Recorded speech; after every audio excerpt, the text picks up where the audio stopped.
ఈ విధంగా మన యొక్క ఆత్మీయ జీవితంలో కూడా సేవకుడు ఏం చేస్తాడో తెలుసా? అప్పుడప్పుడు గద్దిస్తాడు, అప్పుడప్పుడు ఖండిస్తాడు, అప్పుడప్పుడు ఖచ్చితంగా ఖండించడం ఏ విధంగా ఉంటుందో, గద్దించడం ఏ విధంగా ఉంటుందో ఖచ్చితంగా ప్రేమ ఉంటుంది. ఆమేన్. ప్రకటన గ్రంథంలో చూస్తూ ఉంటాము. ఏంటో చూడండి ఒకసారి ఆ మాట. ప్రకటన గ్రంథము 3వ అధ్యాయము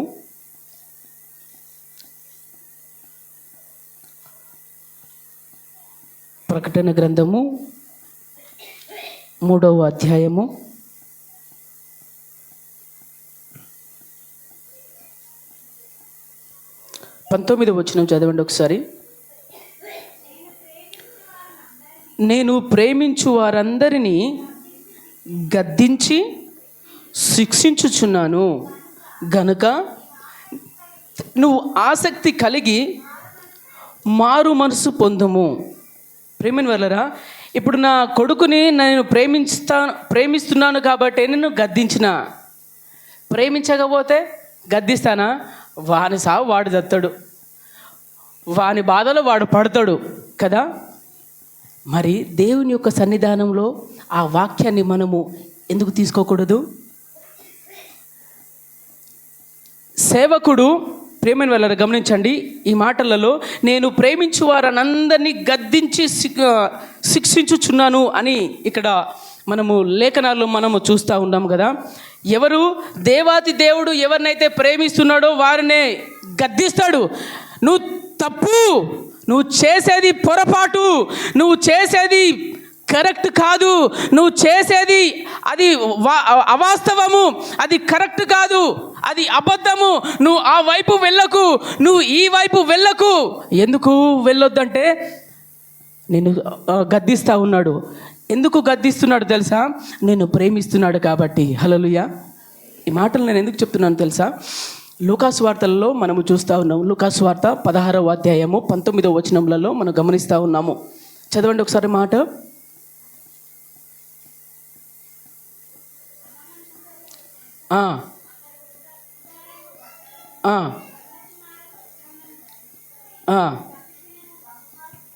బహుగా సుఖపడుచున్నాడు. చాలండి. ఇక్కడ ఒకసారి మనము తేటగా ఒకసారి గమనించినట్లయితే, ఆలోచన చేస్తే గనక, ధనవంతుడు ఒకడుండెను. అతడు ఊదారంగ బట్టలు సన్నపు నార వస్త్రములు ధరించుకొని ప్రతి దినము బహుగా సుఖపడుచుండువాడు. ఎవరు ఈ అతను? ధనవంతుడు. ఇతను ఎవరు?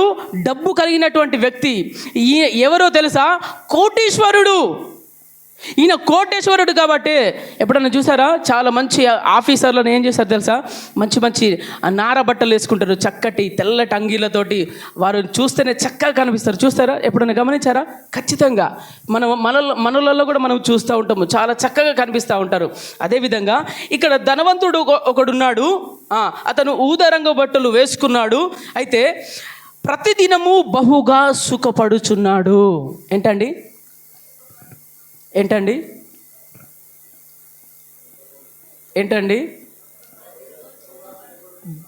ప్రతిదినము కష్టపడుతూ ఉన్నాడు. అంతేనంటారా? కాదుగా. అతను ప్రతిదినం ఏం చేస్తున్నాడో తెలుసా? బహుదినము సుఖానికి మరిగిండు. ప్రతిరోజు సుఖము. ఒకసారి గమనిస్తారా? యేసుక్రీస్తు ప్రభుల వారు 33.5 సంవత్సరాలు భూమి మీద ఉన్నప్పుడు సుఖపడ్డట్టు ఎక్కడన్నా లేఖనాలు ఉన్నాయంటారా? హల్లెలూయా. ఏంటండి? యేసుక్రీస్తు ప్రభుల వారు 33.5 సంవత్సరాలు భూమి మీద ఉన్నప్పుడు ఎప్పుడైనా సుఖపడ్డాడా? దర్జాగా పడుకున్నాడా? హ్యాపీగా బిర్యానీ తిని పడుకున్నాడంటారా? చెప్పాలి. లేదే. ఎందుకో తెలుసా? ఇది సుఖపడే దినాలు కాదు. ఎందుకో తెలుసా? ఒక మాట అడుగుతాను ప్రియమైన వారా. ఈ ధనవంతుడు ప్రతిరోజు సుఖపడతా ఉన్నాడు, కానీ యేసుక్రీస్తు ప్రభుల వారు ఎక్కడ కూడా సుఖపడలేదు. అదే అందుకనే కదా ఆయన మాదిరి చూయించుండు మనకు. ఏమని మాదిరి తెలుసా? నేను ప్రార్థనలో ఉంటున్నాను, మీరు కూడా ప్రార్థనలో ఉండండి. నేను వాక్యాన్ని బోధించడానికి వెళ్తున్నాను, నువ్వు కూడా వాక్యాన్ని బోధించు. అనేకుల గురించి నేను సువార్త చెప్పడానికి వెళ్తున్నాను, నువ్వు కూడా సువార్త చెప్పండి అన్నట్టుగా మనము చూస్తూ ఉన్నాము కదా ప్రియమైన వాళ్ళరా. ఒక్కసారి నా వైపు చూసి ఒకసారి గమనించండి. ధనవంతుడు సుఖపడతా ఉన్నాడు, మనము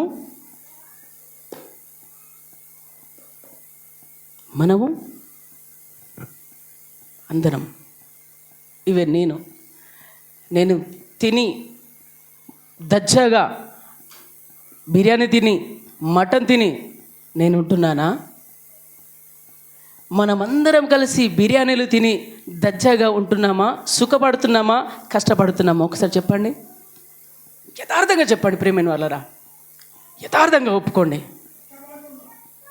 ఏంటండి? హల్లెలూయా, వెరీ గుడ్. కష్టపడుతున్నారుగా, మంచిదే ప్రియమైన వాళ్ళరా. నేను అంటున్నాను, దేవాతి దేవుడు కష్టపడిన దాంట్లో మనం ఎంత శాతం కష్టపడుతున్నాం చెప్పండి. నేను అందుకే కదా నేను అంటూ ఉంటాను కదా, ప్రతి ఆదివారం అదే చెప్తా ఉంటాను. అక్క, అమ్మ, ఒక్క ఆదివారం రావటం పోవటం మట్టుకే కాదు, నువ్వు కష్టపడాలి. సంఘంలో నువ్వు కష్టపడుతున్నావంటారా? సంఘంలో నువ్వు వచ్చి ప్రార్థనలు చేస్తున్నారంటారా? ఒక్కసారి గమనించండి. మా అన్నయ్యలకు చెప్తున్నాను, మా బ్రదర్స్కి చెప్తున్నాను, ఉపవాస ప్రార్థనలకు రమ్మంటే కొంతమంది అక్క వాళ్ళు అమ్మ వాళ్ళు వస్తున్నారు, కానీ మనం ఎందుకు రాకూడదు? ఒక మాట తప్పుగా అర్థం చేసుకోకండి. ఆ రోజులలో అపోస్తుల కార్యాలలో చూస్తే కనుక 1వ అధ్యాయంలో 14వ వచనములలో గమనిస్తే కనుక స్త్రీలు వారితో పురుషులు కూడా ఉన్నారు. 120 మంది స్త్రీలు పురుషులు కలిపి 120 మంది ఏం చేశారు? వాళ్ళు ప్రార్థన చేశారండి, ఎడతెగకుండా ప్రార్థన చేశారండి. ఈ రోజులలో సంఘాలలో ఎడతెగకుండా ప్రార్థనలు ఎక్కడుంటున్నాయి? నేను ఆత్మీయుణ్ణి అని చెప్పుకోవడం ఆనవాలు ఏంటండి? నేను ఆత్మీయుణ్ణి అంటే ఒక్కరోజు వచ్చి చెప్పి వెళ్ళిపోవడం కాదుగా. యేసుక్రీస్తు ప్రభుల వారు ఏం చేసిండు? కష్టపడ్డాడు, నైట్ అంతా కూడా ప్రార్థన చేసిండు, పగలంతా కూడా సువార్త ప్రకటించిండే. మనము కొంచెం ఆయనలో కొంచెమైనా చేయకపోతే మనల్ని రక్షించి ఆయన మంచి దాసుడు అంటారా? సరే గమనించండి ప్రియమైనలారా, ఈ మాటలు ఎందుకు చెప్తున్నాను తెలుసా? నీవు దేవుని గురించి రోషం కలిగి జీవించాలి. నేను అందుకని అన్నాడు కదా, నీవు వెలుగుగా ఉండాలి, నువ్వు వెలిగించే వ్యక్తిగా ఉండాలి, నువ్వు ఇతరులకు దారి చూపించే వ్యక్తిగా ఉండాలి. అందుకని అంటాడు కదా, మత్తయి సువార్తలు అంటాడు కదా, ఏమని అంటాడు? ఇది ఇరుకు ద్వారము. ఏంటంటే ఇది ఇరుకు ద్వారము. ఇరుకు ద్వారంలో వెళ్ళేటప్పుడు కష్టాలుంటాయి, సుఖాలు ఉండయండి. ఇక్కడ సుఖాలు ఉండయి. ఇది ఇరుకు ద్వారం కాబట్టి నువ్వు రావాలి అంటే కష్టపడాల్సిందే. నువ్వు కష్టపడాల్సిందే. దేంట్లో? ప్రార్థనలలో కష్టపడాలి, వాక్యం చదివే విషయంలో కష్టపడాలి, దేవుని యొక్క పరిచర్యలో కష్టపడాలి. మరి మాకు సుఖం ఏంటి పాస్టర్ గారు అంటే, ఒక మాట చెప్పనా? దేవాతి దేవుడు నేను ఏర్పరచుకున్నా తెలుసా? నీకు బంగ్లాలు ఇవ్వడానికి ఏర్పరచుకోలేదండి, మేడలు మిద్దెలు ఇవ్వడానికి ఏర్పరచుకోలేదు, కానీ ఆయన చిత్తము నెరవేర్చడానికి నిన్ను ఏర్పరచుకున్నది. ఆ చిత్తాన్ని ఎంతమంది మనము స్వీకరిస్తున్నాము? ఆ చిత్తాన్ని ఎంతమంది మనము అంగీకరిస్తున్నాము? ఆ చిత్తానుసారంగా మనం ఎంతమంది వెళ్తున్నాము? ఒక్కసారి గమనించండి ప్రియమైన వాళ్ళరా, గమనించండి అండి. నేను ప్రతిసారి చెప్పేది అదే మాట, ఇప్పుడు చెప్పేది అదే మాట. ప్రతి వాక్యంలో ఈ మాటలు వస్తూ ఉంటాయి, ప్రతి వాక్యంలో. ఎందుకో తెలుసా? నీవు దేవుని గురించి నువ్వు నిలబడాలి. నీవు నిలబడకపోతే ఎవరు నిలబడతారండి? నీవు ప్రార్థనలు చేయకపోతే ఎవరు ప్రార్థనలు చేస్తారండి? నువ్వు గోజాడకపోతే ఆయన సన్నిధానంలో ఇంకెవరు గోజాడతారండి? నీవు తప్ప ఆయనకి ఇంకెవరున్నారు? నీవే ఆయనకు దిక్కు. నీ గురించే కార్యాలు చేయాలని దేవుడు ఆశ కలిగి ఉంటే మనము ఆ యొక్క ఆశల్ని తీసేస్తున్నాం ప్రేమని వాళ్ళరా. ధనవంతుడు ఏం చేసిండు? బహుగా సుఖపడుచున్నాడు. కింద మాటలు రండి ఒకసారి, కింద మాటలు చదవండి ఒకసారి.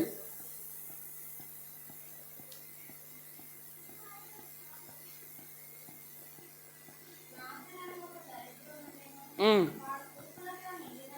ఆ, ఆ, ఆ, ఆ, ఆ. చాలు చాలండి. ఒక్కసారి గమనించినట్లయితే ఈ యొక్క వాక్యంలోకి మనం ఒక్కసారి తేటగా ఒకసారి ఆలోచన చేయాలి. మీరు ఏం చేయాలో తెలుసా?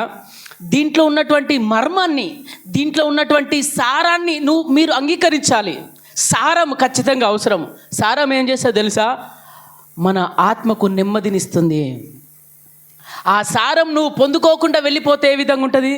ఆ సారం ఇక్కడ వచ్చిన తర్వాత నువ్వు ఇక్కడ వచ్చిన తర్వాత మంచి మటన్ తోటి పెట్టినప్పుడు, చికెన్ తోటి పెట్టినప్పుడు వద్దు అని వెళ్ళిపోతే ఏ విధంగా ఉంటుంది? కరెక్ట్ కాదండి. నువ్వు ఇక్కడ వచ్చిన నీవు ఏం చేయాలో తెలుసా?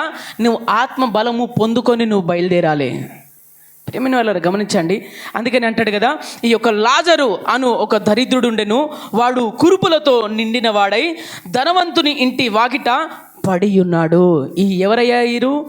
లాజరు ఏ విధంగా ఉన్నాడండి? కురుపులతో ఉన్నాడు. అన్నము ఒకరు వచ్చి వేసే స్థితిలో ఎవ్వరు కూడా లేరండి. హీన స్థితిలలో ఉన్నాడు. కానీ ఒకటేంటో తెలుసా? దేవుణ్ణి పక్కగా నమ్ముకున్నాడు, దేవుని మీదే ఆధారపడ్డాడు. దేవుని సన్నిధిలో ఉన్నటువంటి మనము కూడా కొన్ని ప్రాబ్లమ్స్ వచ్చినప్పుడు మనము చర్చికి మానుకుంటాం కదా. కొన్ని కారణాల వల్ల చర్చికి మానుకుంటాము. కొన్ని ఆపదలు వచ్చినప్పుడు, ఎందుకండి నేను 10 సంవత్సరాలు అవుతుందా, ఈ లాభం లేదని మనం దిగజారిపోతూ ఉంటాం. ప్రేమైన వాళ్ళరా, ఒక్కసారి గమనించండి అండి. ఈ మాటలు ఎందుకు చెప్తున్నాను తెలుసా? ఈ దరిద్రుడు ఏం చేసిండో తెలుసా? దేవుణ్ణి వదలలేడు. దేవుణ్ణి గట్టిగా పట్టుకున్నాడు, దేవుని యొక్క పాదాలను పట్టుకున్నాడు. అయ్యా, నీవు నాకు ఈ లోకములో నాకు ఏదొద్దయ్యా, ఈ లోకంలో నాకు ఏదొద్దయ్యా, నాకు పరలోకాన్ని కావాలని ఆయన ఏం చేశాడంటే ఈ లోకాన్ని ఎప్పుడు కూడా ఆశించలేదు. దాంట్లో ఒక బుక్కడంత అన్నం వస్తే దాంతో కడుపు నింపుకొని దేవుని స్తుతిస్తూ వచ్చాడండి. ఈ రోజులలో చూడండి, ఒకసారి గమనించండి. లాజరులాగా కష్టపడుతున్నామంటారా? లాజరులాగా మనము అంతగా మనల్ని దిగజార్చలేదు దేవాతి దేవుడు. ఎంతగా నిండారుగా మనల్ని, మన కుటుంబాలని దీవించిండు.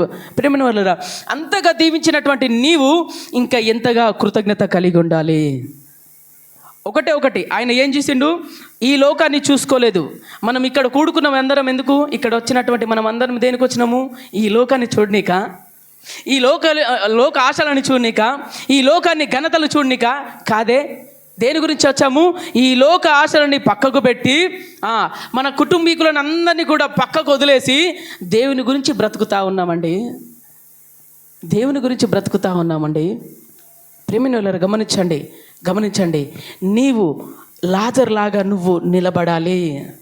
కఠిన పరిస్థితులలో దేవాతి దేవునికి ఆయన ఏ విధంగా అయితే నిలబడ్డాడో ఖచ్చితంగా నిలబడాలి. కింద మాటలలో ఒకసారి గమనించినట్లయితే, ఒకసారి చదవండి ఆ మాటలు. ఇంకా ఆ దరిద్రుడు చనిపోయి దేవదూతల చేత చాలు. ఏంటండి? ఈయన చనిపోలేదండి, లాజరు గారు చనిపోలేదు. దేవదూతలు తీసుకెళ్లారు. ఈ లోకంలో చాలా బాధలు అనుభవించిండు. నేను అంటా ఉంటాను ఏంటో తెలుసా? ఆయనకున్నన్ని బాధలు ఎవరు పడలేదేమో కావచ్చు. అన్ని బాధలు పడి ఆయన ఏ వైపు చూసిండు? ఆ వైపు చూసిండు. చూడండి, ఈ రోజులలో మనం దేని వైపు చూస్తున్నాం ఒక్కసారి ఆలోచన చేసుకోండి. ఈ లోకంలో ఉన్న మనము దేని వైపు చూసి దేవునికి దూరం అవుతా ఉన్నాము? ఈ లోకంలో నేను ప్రతిసారి చెప్పేది ఏంటంటే, ఈ లోకంలో ఉన్నదంతా కూడా ధనమాశ, ధనము, బంగారము, మేడలు, మిద్దెలు, బంగళాలు. ఒకటి చెప్తా వినండి.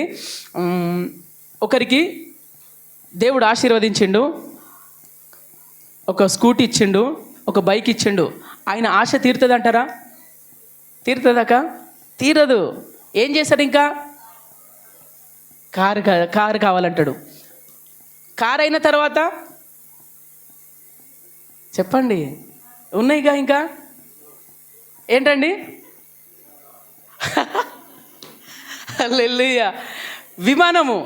అవునండి, ఆశలకు హంతు లేదు. మనము వెళ్తూనే ఉంటాము. ఇప్పుడు ఈఎంఐ గురించి కష్టపడేది, మన ఈ యొక్క పోషణ గురించి కష్టపడేది, మనము ఎక్కడనో అప్పు చేస్తాము. ఆ అప్పు గురించి ఒక మాటలు చెప్పండి, దేవుణ్ణి కాదని మనం వెళ్ళిపోతున్నామంటారా? దేవుణ్ణి కాదనే కదా మనం ఈఎంఐలు కట్టుకుంటున్నాము. అంటే నేను సంపాదించుకోవద్దని కాదండి, సంపాదించుకోవాలి. నేనంటున్నటువంటి మాట ఏంటంటే, దేవుణ్ణి విసర్జించి నువ్వు సంపాదించుకోవడానికి వీల్లేదు, అది అశాశ్వతము. దేవుణ్ణి సంపాదించుకొని నువ్వు మేడలు కట్టుకో, ఆమెన్, మిద్దెలు కట్టుకో. వెంకన్న గారు అంటున్నట్టు విమానం తీసుకోండి. ఏంటండి? విమానం తీసుకోండి. కానీ నువ్వు దేవునికి దగ్గరగా అవుతూ, దేవునిలో ఉంటూ ఆత్మీయ జీవితంలో ఎదగాలి. ఒక్క మాట అడుగుతాను, నీవు నేను ప్రతిసారి అంటున్నటువంటి మాట ఏంటో తెలుసా? ఆత్మీయ జీవితంలో ఎంతవరకు ఎదుగుతూ ఉన్నాము? ఇప్పటి వరకు 2025వ సంవత్సరములో అడుగు పెట్టినాము, కొన్ని రోజులు అయిపోయాయి. అయితే దీనిలో మనము ప్రేమైన వాళ్ళరా ఆత్మీయ జీవితం ఎంతగా ఉంది? ఆత్మీయ జీవితం దగ్గరికి వస్తే దేవుడు ఎన్ని మార్కులు వేస్తారంటారు? ఎన్ని మార్కులు వేస్తారు? దేవాది దేవుడు నీ దగ్గరకు వచ్చి, నిర్మలక్క గారు మిమ్మల్ని చూసి నేను కాదు, దేవుడు ఏంటి 50 మార్కులు ఇస్తాను 100 మార్కులకు అంటాడా? అమ్మా మిమ్మల్ని చూసి నేను 1 మార్కు వేస్తున్నా అంటాడా? 1 మార్కు ఎక్కడిది? 50 మార్కులు ఎక్కడి? 99 మార్కులు ఎక్కడి? మనం ఏ స్టెప్లో ఉన్నామనేది ఖచ్చితంగా పరీక్షించుకునే వారిమిగా ఉండాలి. మరోసారి చెప్తున్నాను. ఇప్పుడు మన దగ్గర పెద్ద పెద్ద వాళ్ళు ఉన్నారు. మా ఊర్లో ఏమంటాను తెలుసా? మా దగ్గరికి వెళ్ళినప్పుడు నాకు ఎంత అదృష్టమో తెలుసా? మా దగ్గర లాయర్లు ఉన్నారండి, మా దగ్గర సర్పంచ్ అక్కలు ఉన్నారండి, మా దగ్గర సర్పంచ్ అన్నలు ఉన్నారండి, మా దగ్గర బిజినెస్ మ్యాన్స్ ఉన్నారండి, మా దగ్గర మంచి మంచి హోదా కలిగిన వారు ఉన్నారండి. నేను గొప్పలు చెప్పుకుంటాను, మీకు తెలియదు, చాలా గొప్పలు చెప్పుకుంటున్నాను. ఎందుకు? మిమ్మల్ని బట్టి. ప్రేమిన వాళ్ళరా ఒక మాట చెప్తాను, వినండి. దేవునిలో ఉన్నటువంటి నీవు ఇంకా దినదినము ఎదుగుచూ ఉండాలి. ఆమేన్. దిగజారికి పోతే దాన్ని ఏమంటారు? దిగజారికి పోతే చూడండి, ధనవంతుడు ఏం చేసిండో తెలుసా? దిగజారిపోయాడు. ధనవంతుడు ఏం చేసిండో తెలుసా? ధనము వైపు పరిగెత్తిండు. ధనవంతుడు ఏం చేసిండో తెలుసా? బంగారం వైపు పరిగెత్తిండు. అయితే ఒకానొక దినమున అతను చనిపోయి పాతి పెట్టడం జరిగింది. కింద మాటలు చదవండి ఒకసారి. ఇంకా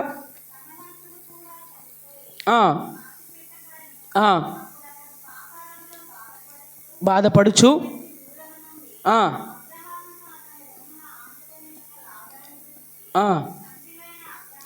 తండ్రివైన అబ్రహమా, నా యందు కనికరపడి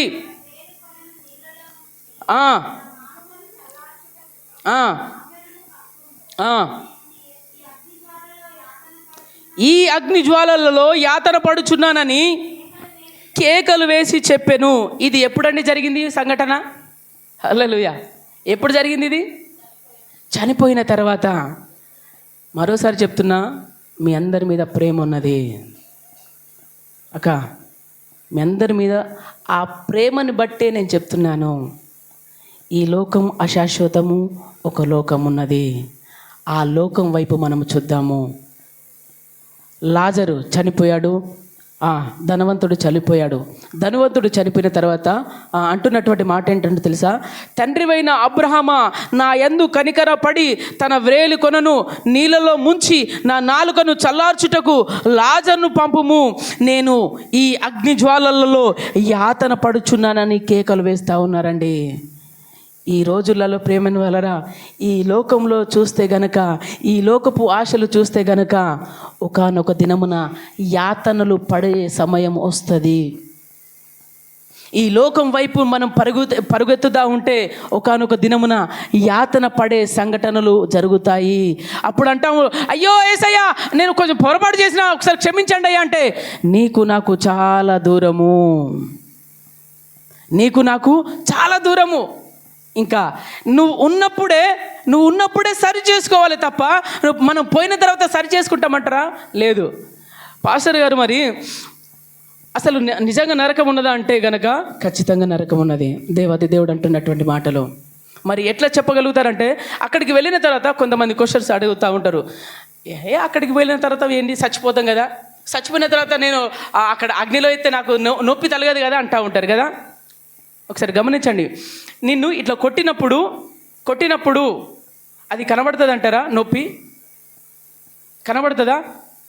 కానీ ఇక్కడ కొట్టినప్పుడు ఏమవుతుంది? యాతన కనబడుతుంది. ఇక్కడ కొట్టినప్పుడు ఏమవుతుంది? దెబ్బ తలుగుతుంది. ఇక్కడ కొట్టినప్పుడు ఏమవుతుంది? బాధ కనిపిస్తుంది. నేను కొంచెం ఏది ఆరాధ్య, నేను ఐరన్ చేసుకునే ప్లేస్లో ఒకసారి ఇక్కడ ఐరన్ బాక్స్ అక్కడ పెట్టిన ఆరాధ్య ఇక్కడ ముట్టుకుంది, ఐరన్ బాక్స్ ముట్టుకుంది, ఇదంతా కూడా మాడిపోయింది దెబ్బకు.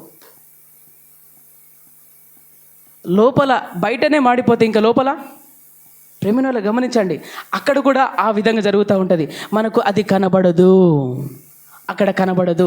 ఖచ్చితంగా అండి అది కనబడదు. ఒకవేళ కనుక ప్రేమైన వాళ్ళ ఈ మాటలు నేను ఎందుకు చెప్తున్నాను తెలుసా? పరిపూర్ణమైన విశ్వాసంలోకి మనము రావాలి, పరిపూర్ణమైన భక్తి జీవితంలోకి రావాలి. ఈ రోజులలో చూడండి, ఉన్నది ఉన్నట్టు అంటే ఏం చేస్తారు? ఏంటండి ఉన్నది ఉన్నట్టు అంటే?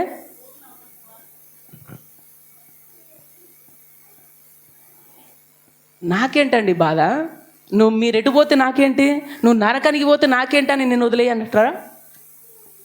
నువ్వు ఎటన్నా పో, నువ్వు ఎంజాయ్ చేసుకో, నువ్వు పాపం చేసుకుంటావో శాపం చేసుకుంటావో బయట తిరుగుతావో ఊర్లు తిరుగుతావో నువ్వేమన్నా చేసుకో, కళ్ళు మూసుకొని మనం ఉండరదంటారా? ఖచ్చితంగా. ప్రేమిని వాళ్ళని గమనించండి, ఒకానొక దినమున యాతన ఉంటుందనే సత్యాన్ని మర్చిపోవద్దు. ఈ సత్యాన్ని తెలియకుండా ఈ లోకంలో మర్యాదను అనుసరించి ఈ లోకంలో ఉన్నటువంటి వాటి గురించి మనం పరిగెడుతూ ఉంటాము. అందుకని అంటాడు కదా, చూడండి ఒకసారి ఈ మాట చదవండి. ఇర్మియా గ్రంథము 6వ అధ్యాయము. నేను త్వరగానే ముగిస్తాను, మళ్ళా కార్యక్రమం ఉంది. ఇర్మియా గ్రంథము 6వ వచనము.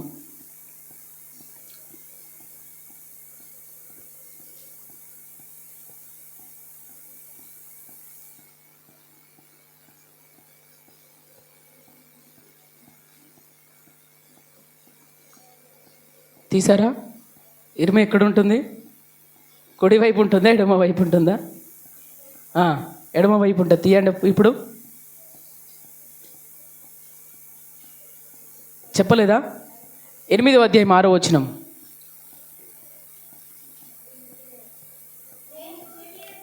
చెవియొగ్గి పనికి మాలిన మాటలు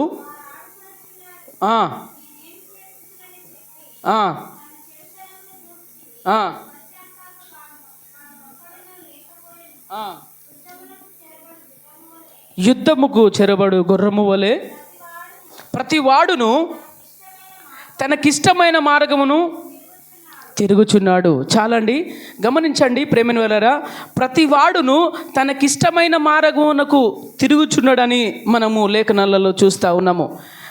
ఒక మాటలో చెప్తే కనుక ఒకటి ఏంటో తెలుసా? నేను ఈ పని చేస్తున్నాను, దేవుని పని, ఈ పని చేస్తున్నాను, నా ఇష్ట ప్రకారంగా నేను చేస్తున్నానా, దేవునికి ఇష్టానుసారంగా నేను చేస్తున్నాం అనేది ఖచ్చితంగా గమనించుకోవాలి. ఇక్కడ అంటున్నటువంటి మాట ఏంటో తెలుసా? ప్రతివాడును తనకిష్టమైన మార్గమును తిరుగుచున్నాడు. ఇష్టం నా ఇష్టం అండి, నా జీవితం నా ఇష్టం, నువ్వేంటి చెప్పే అన్నట్టుగా తిరుగుతున్నారు తప్ప, అయ్యో నాకు ఒకనొక దినమున నరకం ఉన్నది, నా ఇష్టానుసారంగా నేను తిరగొద్దు, దేవుని యందు భయభక్తులు కలిగి జీవించాలి, దేవుని యొక్క మందిరం అంటే భయం ఉండాలి, సేవకుల పట్ల గౌరవం ఉండాలి, దేవుని యొక్క సన్నిధి అంటే వెళ్ళడానికి ఇష్టపడాలి అని ఆలోచన గల ప్రతినిత్యం మనము గమనించాలండి. ప్రేమని వాళ్ళని గమనించి, అందుకనే దానియేలు గ్రంథంలో అంటాడు కదా, దానియేలు నీవు బహుప్రియుడవు. ఏంటంటారు? దానియేలు నీవు బహుప్రియుడవు. ఎందుకు ఆ మాటలు వచ్చినాయి? ఎందుకు వచ్చాయండి బహుప్రియుడని? తనకి ఇష్టానుసారంగా ఉన్నాడా, లేకపోతే దేవాతి దేవుడికి ఇష్టానుసారంగా బ్రతికాడా? కదండి. ఆయన సింహాల బోనులో వెళ్ళినప్పుడు కష్టం అనుకుంటా, నా యేసయ్య గురించి చచ్చిపోయినా పర్వాలేదు. ఇంకా పై మాటలలో చెప్తే గనక ఏమున్నదో తెలుసా? ఏమున్నదంటే గనక ఆ శాసనము తెలియపరిచిన తర్వాత ఆయన యథాప్రకారము అనుదినము ముమ్మారు మోకాళ్ళుని ప్రార్థన చేసినట్టుగా లేఖనాల్లో చూస్తున్నాము. ఏం చూస్తున్నాము? నా దేవుని చిత్తం నెరవేర్చడానికే నేను వచ్చినా, నన్ను జన్మించిండు, నేను పుట్టినా అని చెప్పేసి అతను అంటున్నటువంటి మాట అంటే తెలుసా? ముమ్మారు అనుదినము. అది ఇట్టి శాసనం తెలిసి కూడా ఆయన ప్రార్థన చేయడానికి వచ్చాడండి. చచ్చిపోతాడు అని తెలిసి కూడా అతను దాన్ని లెక్క చేయకుండా చావుకు ఎదురు తిరిగాడండి. అందుకనే బహుప్రియుడు అన్నాడు దేవాతి దేవుడు. ఏమన్నాడు తెలుసా? ఏమన్నాడు తెలుసా? బహుప్రియుడవు. ఇది తీసుకో. బహుప్రియుడవు. ఒక్కసారి గమనించండి. నువ్వు చేసే ప్రతిరోజు పనులలో బహుప్రియురాలుగా ఉంటున్నావా? నువ్వు చేసే ప్రతి పనులలో బహుప్రియురాలుగా ఉంటున్నావా? నువ్వు చేసే ప్రతి దాంట్లో కూడా నేను నా దేవునికి ఇష్టానుసారంగా ఉన్నాను అని గుండెల మీద చెయ్యేసుకొని చెప్పగలుగుతారంటారా? ఆ రోజులలో చూడండి ఎంత చక్కటి మాట అండి, ఎంత చక్కటి మాట. బహుప్రియుడవు కాబట్టే ఆయనని సింహాల యొక్క బోనులలో నుండి తీసుకొచ్చిండు. ఆమేన్. అదేవిధంగా నీకు కష్టాలలో ఉంటే గనక, నీవు బహుప్రియురాలుగా ఉంటే గనక, నీవు బహుప్రియుడవుగా ఉంటే గనక ఆ కష్టాలలో నుండి నా దేవుడు లేవనెత్తుతాడు. ప్రేమైన వాళ్ళని గమనించండి. షడ్రక్, మెషక్, అబేద్గోనులు అదే చేశారు. దీనికి మొక్కండి అంటే మేము మొక్కము. ఒకవేళ ఈ అగ్నిగుండంలో చచ్చిపోయినా పర్వాలేదు, కానీ అగ్నిగుండంలోకి ఈ అగ్నిగుండంలోకి ప్రేమని వాళ్ళని గమనించండి, ఈ అగ్నిగుండంలో నేను కాలిపోయినా పర్లేదు కానీ మీ ప్రతిమకు మొక్క అన్నాడండి. చావుకు తెగించారు. కానీ ఈ రోజులలో చావుకు భయపడతా ఉన్నారు. ప్రేమని వాళ్ళరా, మన ఆత్మీయ జీవితము, నేను ఎప్పుడు చెప్పేది ఏంటో తెలుసా? నువ్వు నన్ను తిట్టినా పర్లేదు, మరోసారి చెప్తున్నా, మీరు నన్ను తిట్టినా పర్లేదు, నన్ను తిట్టి ఇంటికి వెళ్ళి తిట్టినా పర్లేదు, ఇక్కడుండి తిట్టుకున్నా పర్లేదు, కానీ ప్రేమని వాళ్ళరా మీరు యాతన పడొద్దని నేను చెప్పేది. మీరు బాగుండాలని చెప్పేది తప్ప మిమ్మల్ని తిడితే నాకేమన్నా ఒరుగుతుందా? మిమ్మల్ని తిడితే నాకేమన్నా వస్తుందా? లేదే. ప్రేమని వాళ్ళని గమనించండి. అందుకని అంటాడు కదా, ఇంకొక మాట చదవండి, కింద మాటల్లో చదవండి ఒకసారి.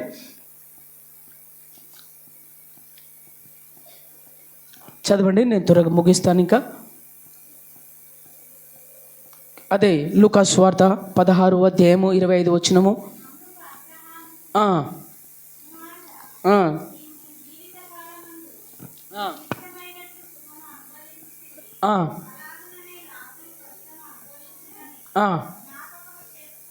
చేసుకునుము. అందరు తీయాలి దయచేసి. 25వ వచనం, 16వ అధ్యాయము 25వ వచనం చదవండి. ఇప్పుడైతే వాడు ఇక్కడ నెమ్మది పొందుచున్నాడు, నీవు యాతన పడుచున్నావు. ఒక్కసారి చాలు. ఇక్కడ అబ్రహాం గారి దగ్గరికి వెళ్ళినప్పుడు అంటున్నటువంటి మాట ఏంటంటే తెలుసా? అయ్యా, నీవు ఈ లోకంలో ఉన్నప్పుడు, నీవు ఈ లోకంలో బ్రతికినప్పుడు నీ ఇష్టానుసారంగా తిరిగావు, నీకు హద్దులు లేకుండా తిరిగావు, నీకు ఇష్టానుసారంగా తిరిగావు. కాబట్టి అదేవిధంగా ఈ లాజరు అక్కడేం చేశాడు? ఇక్కడ భూమి మీద కష్టపడిండు. ఏంటండి? ఇక్కడ కష్టపడిండు, కానీ అక్కడ నెమ్మది పొందుచున్నాడు. లాజరు అక్కడ యాతన పడుచున్నాడు.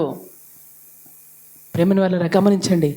మనం ఇంతగా వచ్చి, ఇంతగా ఇచ్చి, ఇంతగా సేవ చేసి, ఇంతగా మనం అన్నీ చేసిన తర్వాత ఒక్కసారి మనము దేవాతి దేవునికి మనం ఏ విధంగా ఉన్నామో ఒకసారి గమనించండి ప్రేమనలరా. ఈ లాజరు విషయంలో చేస్తే గనక అతను నెమ్మదితో జీవిస్తూ ఉన్నాడు దేవుని దగ్గర. ధనవంతుడు నెమ్మది కలిగి జీవిస్తూ ఉన్నాడు కదండి, అంతేనంటారా? నెమ్మదితో జీవిస్తున్నాడు కదా, లేదే? ఎందుకు తను ఇక్కడున్నన్ని రోజులు తనకిష్టం, నా జీవితము నా ఇష్టం, నా పని నా ఇష్టం, నా డబ్బు నా ఇష్టం, నా తాగుడు నా ఇష్టం, అన్నీ చూస్తూ ఉంటాం. ప్రేమను గమనించండి. ఈ లోకంలో ఉన్నప్పుడు ఆయనకి ఇష్టానుసారంగా జీవించాలని ప్రభువు పేట మనవి చేస్తూ ఉన్నాము. అందుకని అంటాడు కదా, చివరి మాటలలో ఒక్కసారి మనం గమనించి మనము ముందుకెళ్దామండి. చదవండి ఆ మాటలు ఒకసారి.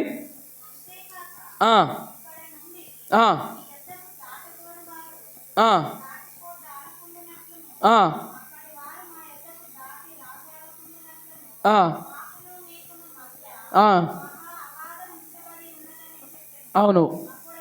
అప్పుడు అతడు అలాగైతే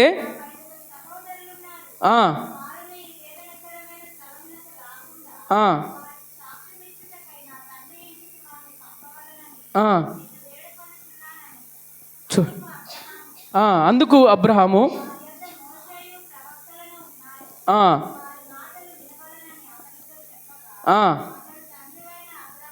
తండ్రివైన అబ్రహామా, అలాగా అనవద్దు. మృతులలో నుండి ఒకడు వారి యొద్దకు వెళ్ళిన ఎడల వారు మారు మనసు పొందుదురని చెప్పెను. అందుకతడు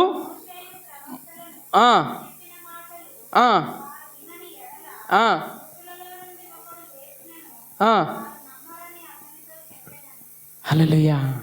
ఒక్కసారి గమనించండి ప్రేమైన వాళ్ళరా, ఒక్కసారి ఆలోచన చేయండి. మనల్ని మనం పరీక్ష చేసుకుందాం. మనల్ని మనం ఒక్కసారి ఈ యొక్క విషయంలో మనము గమనించినట్లయితే, అయ్యా నేను ఒక్కరిని పోయినా పర్లేదు, కానీ నాకు 5 అన్నదమ్ములు ఉన్నారయ్యా, నేను వెళ్ళి చెప్తాను, లేకపోతే లాజరు పంపించండి అయ్యా అంటే, అయ్యా ఇక్కడ నుండి మరణించి తిరిగి లేస్తే చాలామంది నమ్ముతారంటే అంటున్నటువంటి మాట ఏంటో తెలుసా? అయ్యా మరణించి తిరిగి లేచినా కూడా వారు నమ్మరు. ఎందుకో తెలుసా? అక్కడ ప్రవక్తలు ఉన్నారు, సేవకులు ఉన్నారు. సేవకుల మాట వినని వారు మృతుల్లో నుండి ఒకరు లేచి వచ్చారంటే ఎవరు నమ్మరయ్యా అని అబ్రహాం గారు అంటున్నారండి. ప్రేమిన వాళ్ళు గమనించండి. ఆ రోజులలో దానియేలు గారిని మనం చూసాము, దేవుని గురించి నిలబడ్డాడు. దానియేలు గారిని మనం చూసాము, ఈ లోకం వైపు చూడలేదు. ఏ లోకం వైపు చూశాడు? దేవుని వైపు చూశాడు, పరలోకానికి చూశాడు. అదేవిధంగా షడ్రక్ మెషక్ అబేద్గోనులు దేని వైపు చూశారు? ఈ వైపు చూడలేదండి, దేవుని వైపు చూశారు. ప్రేమిన వాళ్ళ కష్టాలు వస్తాయి, కన్నీళ్ళు వస్తాయి, వేదనలు వస్తాయి, దుఃఖాలు ఖచ్చితంగా వస్తాయి. అప్పుడు అంటున్నటువంటి మాట ఏంటో తెలుసా? కొన్ని ఉపమాన రీతిగా యేసుక్రీస్తు ప్రభుల వారు చెప్తూ ఉంటారు.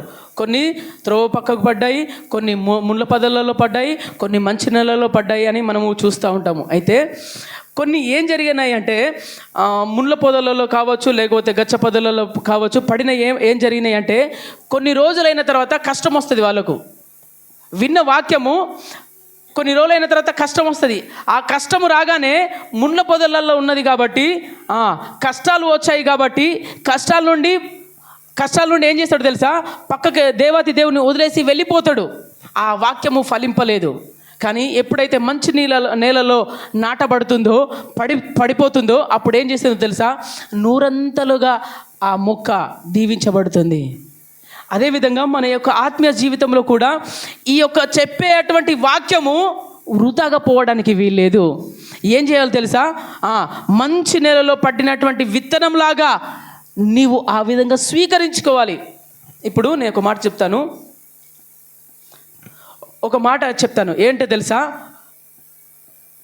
ఒక సినిమాలు అంటాడు కదా, ఏమని అంటాడంటే మర్చిపోయినా, నీకు ఎగ్జాంపుల్ చెప్పడానికి. అమ్మా అంటాడు ఒకడు. ఎవడు?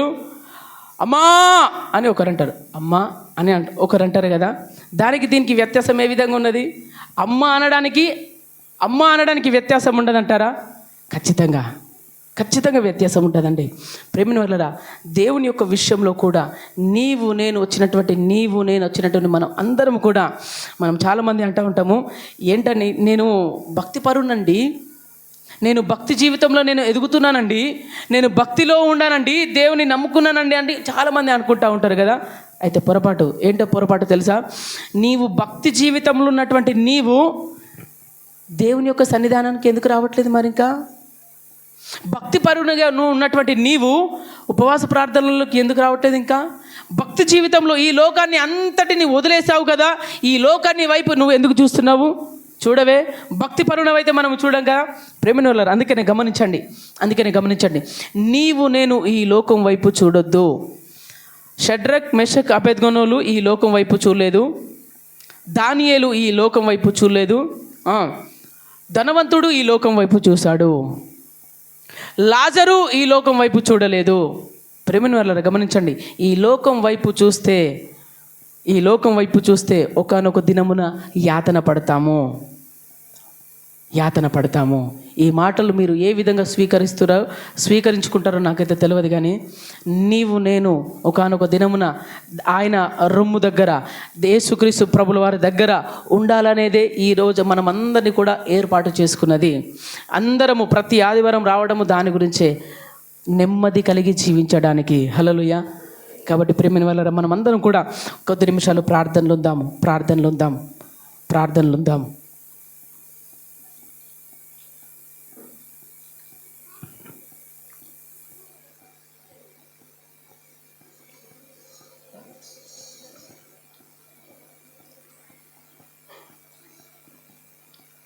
మంచి ఒక తీర్మానం తీసుకుంటారా? 2025 సంవత్సరంలో దేవాతి దేవుడు అడుగుపెట్టి మనల్ని సజీవుల క్రింద ఉంచినటువంటి విధము,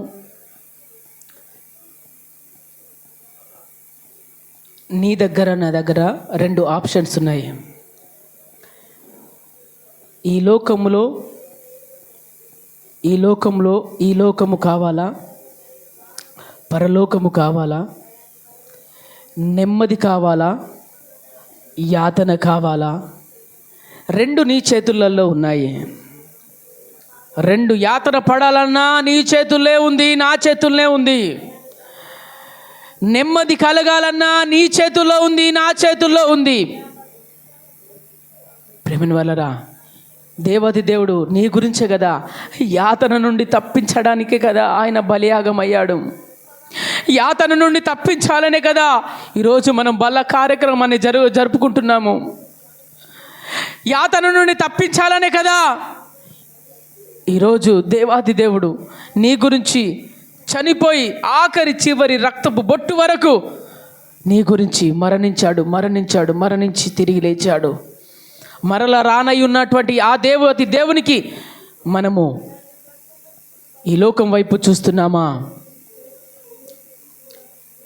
ఈ లోకము అశాశ్వతము కాదండి. ఈ లోకము అశాశ్వతము, శాశ్వతమైనది దేవుని యొక్క సన్నిధి, శాశ్వతమైనది పరలోక రాజ్యము. యాతన కావాలా, నెమ్మది కావాలా? మన చేతుల్లో ఉంది. నీ చేతులకి అప్పచెప్పిండు. నువ్వు పాపం చేస్తావా, చెయ్యి, నీ ఇష్టం అది. నువ్వు నీతిమంతునిగా ఉంటావా, నీ చేతిలో ఉంది. దేవుణ్ణి కాదని నువ్వు వెళ్ళిపోతావా, అది నీ చేతిలో ఉంది. దేవుడని ఇష్టపడతావా, వస్తావా, అది నీ చేతుల్లో ఉంది అని దేవుడు తేటగా మాట్లాడుతూ ఉన్నాడండి. ఈరోజు దేవుడు తేటగా మాట్లాడుతూ ఉన్నాడు. మనల్ని మనం పరీక్షించుకుందామా? బల్లలోకి మనం వెళ్తుండగా మనల్ని మనం పరీక్షించుకుందామా? మనల్ని మనం పరీక్షించుకుందామా? అందరం కలిసి పరీక్షించుకుందాం. ఇక నుండి అయినా ఈ 2025 సంవత్సరములు ఆయనకు ఇష్టానుసారంగా ఉందా? అందరం ఒకసారి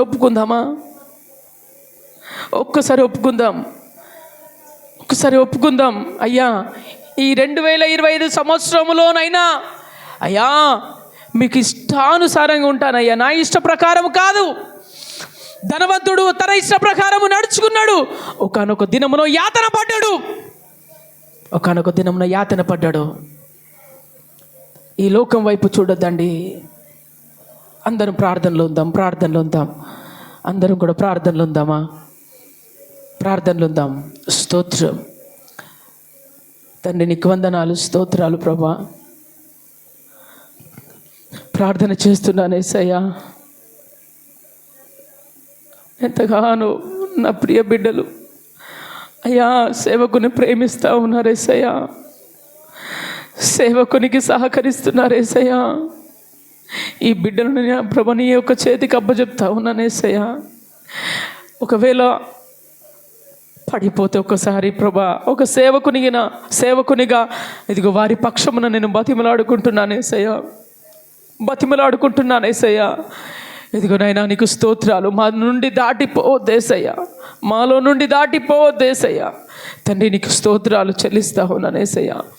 అయ్యా ఇదిగో దానియేలు బహుప్రియుడవు అని అన్నట్లుగా మేము కూడా ప్రియునిగా మీకు ఇష్టానుసారంగా ఉండాలి యేసయ్యా.